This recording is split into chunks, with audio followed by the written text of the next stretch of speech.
before was these two pictures, how the people felt like.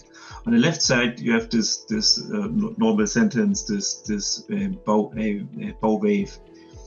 That means that you have a lot of work and still in front of you, or at least it feels like. And per day it's get even more and more, because the next person tries to push something in the system to get you as quick as possible to run the job. And the other point often was the feeling from the people like somebody throws the things over the fence.